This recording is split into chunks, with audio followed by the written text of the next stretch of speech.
छोटा सा वीडियो है।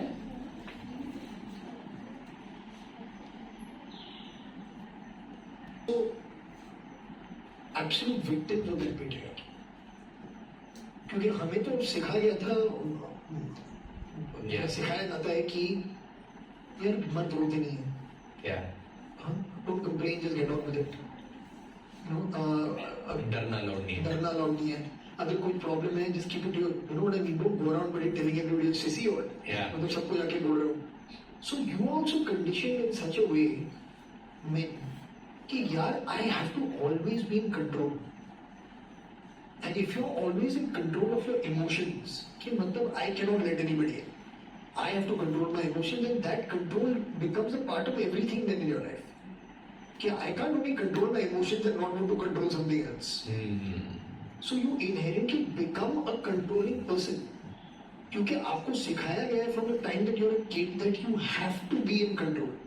Today are also absolute victims of that idiot. Side में तो वो बोला क्या बना रही, देखिए मैं क्या बना रही हूँ। तो उसको दिखाया ये पूरा पार्ट, तभी ये बना ही रही थी वीडियो, सर्च करके ये पूरा डाल देती। तो उसको दिखाया ना, 2 मिनट कुछ नहीं बोला, and he is very very very talkative, उसको हर चीज के ऊपर कोई ना कोई एक्सप्रेशन होता है। तो मैं बोली क्यों नहीं बोल रहा, कुछ सही है या गलत है? बोले ये एक्चुअली बहुत ज्यादा सही है। मैंने कहा सही मतलब am I going in the right direction? बोला यस एब्सोल्युटली। क्योंकि क्या होता है कि हम अपने में इतने बिजी में, इतनी प्रॉब्लम्स हैं गर्ल्स के, ओ माय गॉड एक तो मैं ऐसी, और फिर मेरे पास इतनी प्रॉब्लम्स है, मुझे पढ़ना भी है, फिर बॉयफ्रेंड भी मैनेज करना है, और एक साथ 4 भी कई बार मैनेज करने हैं, तो इतना मेरे पास काम है, how can I think about boys, है ना? कई बार कोई रिचार्ज करा रहा होता है, कोई पार्लर का खर्चा दे रहा होता है। आई लव कॉफी, स्टारबक्स, तो वो सारी चीजें भी इन्वॉल्व होती है। तो ऐसा नहीं है कि लड़के ही 2 टाइम करते हैं, लड़की भी करती होती है, और 4 टाइम। हाँ, तो उनके साथ भी उतने ही इश्यूज हैं, वो भी ह्यूमन बींग्स हैं जितने आप लोगों के साथ हो सकते हैं, है ना? सबसे बड़ा इश्यू कहाँ आता है?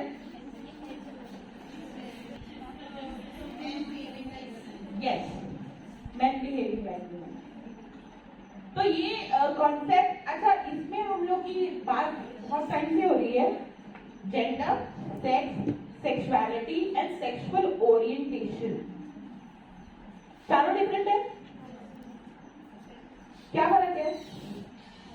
Can anyone tell me? Okay, yes,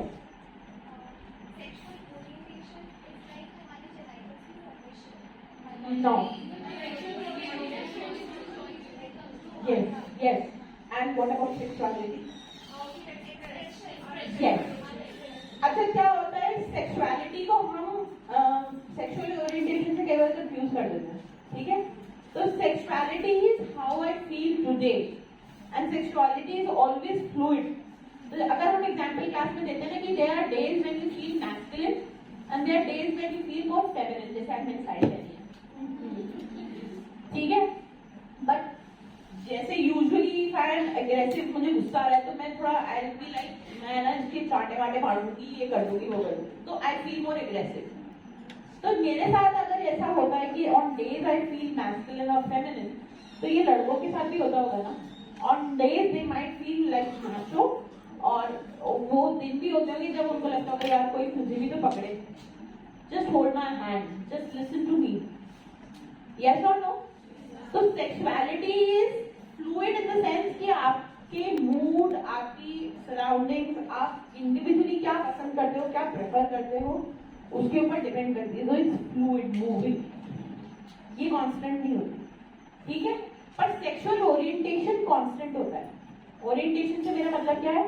if I am a girl and I like girl, ठीक है, lesbians, a boy liking a boy, gauge, right? A girl liking both bisexual, yes? And if I am going according to normal standards, जो society accepts है, girl liking a boy straight कह सकते हैं वो, या heterosexual है। Concept समझ में आया? ये सारे के सारे आपके सेक्सुअल ओरिएंटेशंस हैं। अब इससे रिलेटेड एक वर्ड आता है queer. Have you heard of it? क्या होता है queer? Confuse? No no no. Yes, I will not call it exploring. Yes, जो फ्लूइडिटी एक्सप्रेस करते हैं, जो खुद भी ये कहे कि अजीबत बोलो जी तू क्या होते हैं तू।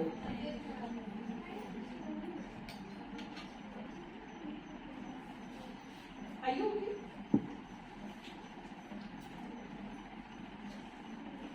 हम फ्लूइड के रूप में भी एक्सेप्ट करते हैं as a fluid thing which can change. तो ना कई बार आप हाँ भगत मैं ये बोलना चाहती हूँ कि सेक्सुअलिटी जो है वो एक स्पेक्ट्रम है और हमें सोसाइटी बार बार बोलती है कि नहीं यही हेटेरोनॉर्मेटिव रोल है, बट ऐसा नहीं, इंडिविजुअल्स नेचुरली दूसरे इंक्लिनेशंस भी होते हैं उनके, and that is a spectrum. I think queer identity is all about exploring that spectrum. Yes, absolutely. तो ये क्वेयर इज अम्ब्रेला टर्म जिसके अंदर हम सारे तरीके की सेक्सुअल ओरिएंटेशंस को एक्सेप्ट करते हैं द वे दे आर। हम उनको जज नहीं कर रहे कि भाई तुम ये हो या वो हो, but they are accepted in everywhere, in every sense, to whatever they feel they belong, wherever they feel they belong. ठीक है। एक दूसरी चीज यहाँ पे आती है, वो आती है बॉडी इमेज। आदमियों के साथ भी तो बॉडी इमेज इश्यूज हो सकते हैं ना, कि इतना पतला और तेरे को लड़की कैसे पसंद करेगी। तार बिजली से पतले हमारे यहाँ नहीं, हमारे नहीं है बिल्कुल, काफी मोटे वायर्ड केबल है। Alright, oh my God, hello है आप उनसे सुनाओ, वो तो 4 बातें और मुझे सुनाएगा। ओके, ये अल्फा मेल वाला जो कॉन्सेप्ट है, एकदम एनिमल वाला, रणवीर सिंह 4 जनों को मारेगा, 4 गर्लफ्रेंड रखेगा और फिर उसमें नाचेगा दिल है छोटा सा। ये देखो, false sense of honour and pride associated with masculinity. ये बहुत बड़ा हमारे यहाँ इंडियन सोसाइटी में है ही, डेफिनेटली है कि भैया एकदम मैनहुड या माचोइज्म या कुछ भी कह लो इसको, but this is a false sense of pride and ego, nothing before it. और लड़की ने मना कर दिया तो उसको तो कतई दिल पे ले लेते हैं। और अभी रिशिता डिस्कस करेगी बाद में कि हाउ अभी आने वाले दिनों में हाउ बॉलीवुड या how in popular culture it is described as कि ठीक है एक्सेप्टेबल है, लड़की की ना में भी हाँ है। ये कैसी हाँ है जो ना है? हाँ यस, एसिड अटैक्स पे कि भाई ये हुआ था कि हाँ में ना में भी हाँ है, तो ये कैसी हाँ है, तो हम ना ही नहीं कर सकते, भाई ना में भी हाँ है और हाँ में तो हाँ है ही। यस, तो ये मेल्स के साथ भी हो सकता है। क्या आपको पता है लॉ वाले में आइडेंटिफाई इसलिए कर रही हूँ कि मेन सेक्सुअल असॉल्ट के ऊपर कोई लॉ नहीं है इंडियन पीनल कोड में। I if I am right, हाँ इफ आई एम राइट, कोई लॉ नहीं है, कोई आदमी ये नहीं क्लेम कर सकता कि उसका सेक्सुअल असॉल्ट हुआ है, कानून मानेगा ही नहीं।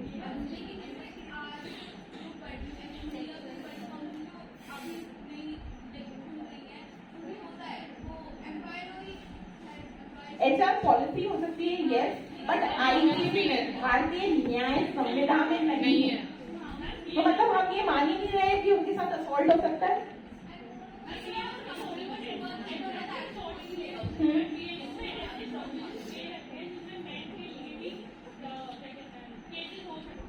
हो तो सकते हैं, बट क्या कितने लड़के जानते हैं इस बारे में? और बच्चों एज चाइल्ड अब्यूज तो होता ही है। जितनी फीमेल्स के साथ सेक्सुअल अब्यूज के केसेस आते हैं उतने ही शायद मेल्स के साथ भी आते हैं, बट वो कितना बोल पाते हैं, कितना एक्सेप्ट कर पाते हैं और कितना उनको सपोर्ट मिलता है सोसाइटी से। हाँ बिल्कुल हो सकते हैं।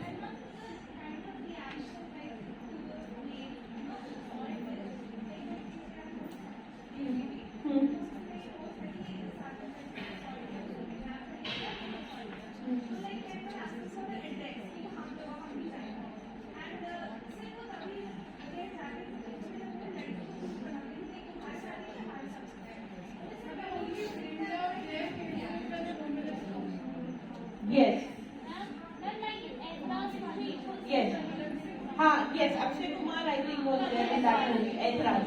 तो उसमें यही होता है कि प्रियंका चोपड़ा बॉस होती है and she tries to assault, I don't know, I haven't seen the movie. हाँ हाँ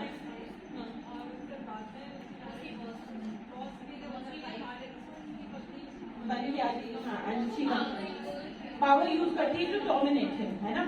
अब ये वाली चीजें जो हैं वो कितनी जस्टिफाइड है एक्चुअली। मेल्स भी end of the day you are human being, yes. तो अगर ऐसा कुछ हो रहा है उनके साथ भी तो वो बेचारे कहाँ जाके बोले, लोग मजाक कौन उड़ाएंगे। जैसे उसने कहा जाके पूछेंगे कि क्या हो रहा है भाई। Yes, they're showing it as a comic thing, but it is not comic. It is not comic at all. कई बार हॉस्टल्स वगैरह में रैगिंग होती है इस तरीके की, हम केसेस सुनते हैं। हाँ बिल्कुल, केसेस सुनते हैं कि students commit suicide because of ragging, और इस तरीके की सेक्सुअल काइंड ऑफ असॉल्टिंग भी होती है हॉस्टल्स में। क्यों, हर जगह हम सुनते हैं। हाँ बोलो बेटा।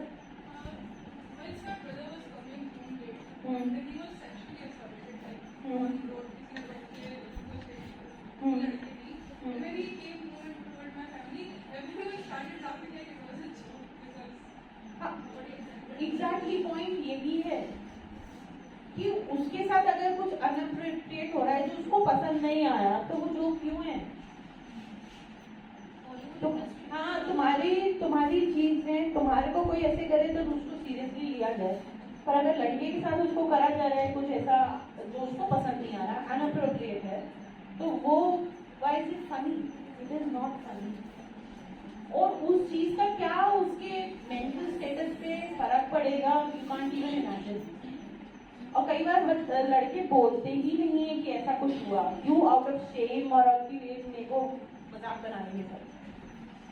तो it is patriarchy is not hitting just women, it is equally torturing for men as well.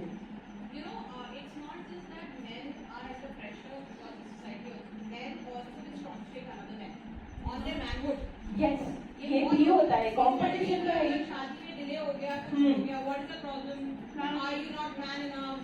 Yes, You know, this kind of ये होता है, बिल्कुल होता है। मेरे भाई ने अपनी शादी नहीं करी है, मेरे से बड़ा है, तो उसके ऊपर किसी एक दिन किसी मेरे ही रिलेटिव ने बोला क्यों नहीं कर रहा, कुछ प्रॉब्लम है क्या? हमने कहा प्रॉब्लम तुम्हारे दिमाग में है, ये प्रॉब्लम है। वो नहीं करना चाहता, इट इज हिज विल, और करना चाहता है तो कर लेगा। उनकी शिफ्ट ही हुए थे तो हम सामान लेके गए, वो बड़ी वाली अटैची थी, सबसे बड़ी वाली, उसमें सारा सामान भर के यहाँ से इंडियन स्पाइसेस एंड एवरीथिंग। तो क्या हुआ कि हम जिनके यहाँ सेटल होने गए उनके ऊपर एक फ्लैट था, वो इंडिपेंडेंट था। अब हम सामान शिफ्ट करें, मी एंड माय हस्बैंड, वहाँ ऑलरेडी एक जना कोई रह रहा था और वो बिल्कुल पिटीट सा आदमी। अब वो इतनी भारी अटैची एंड वी वो both dragging it, me and my husband. हम शिफ्ट करते हैं कि सामान सारा ऊपर चढ़ा दें, फर्स्ट फ्लोर पे था वो फ्लैट। तो वो है ना, वो एकदम से आता है एंड वो था वो बीबीसीडी जानते हो, ब्रिटिश बॉर्न कंफ्यूज देसी। तो एक्सेंट जो उनका ओ माय गॉड ऐसे वाला था, पर उनकी हरकतें बिल्कुल देसी वाली थी, है ना। तो वो आया एकदम से अचानक से एंड वेरी पिटीट, बिल्कुल एकदम गाया पीता केस हो गया। और फिर उसमें वो जाके बोलता है लेट मी हेल्प यू। तो है ना, वो अटैची उठाया उसने और मेरा हस्बैंड पीछे हो गया, इसी को ले जाते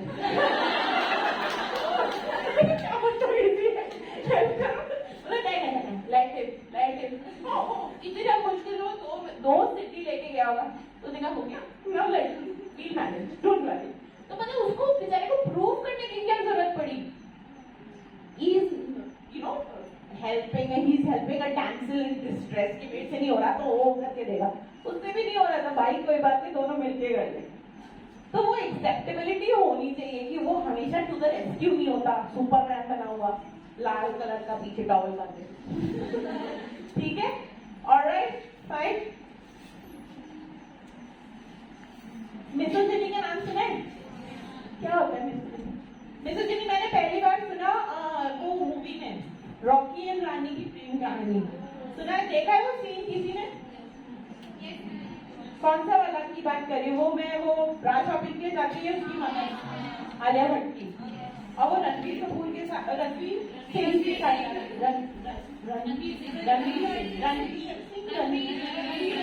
रणवीर सिंह के साथ जाती है